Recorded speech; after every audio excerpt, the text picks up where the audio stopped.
My name's Rachel, and here's my testimony.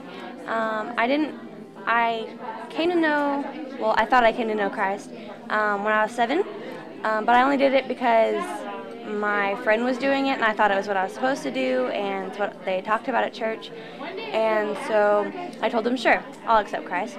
And then I went to church camp when I was 9. I was in 3rd grade, and I remember the pastor, the speaker for the week, he was asking people if they knew Christ, and he told us all to bow our heads and close our eyes and said, raise your hand if you want to accept Christ tonight. And I was just kind of sitting there, and I was like, well, big deal. And then I looked up, and I noticed all the hands around me, and I was like, well, this is cool, they're all coming to Christ.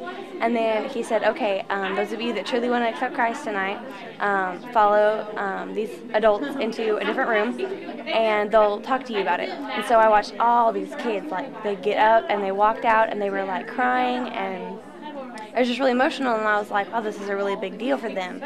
And as soon as they left, our speaker said, today in heaven there's a party going on for all the people who accept Christ. All the angels are going to be partying right now.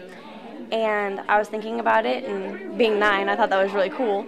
And I started really thinking about it, and I realized, has God ever thrown a party for my salvation?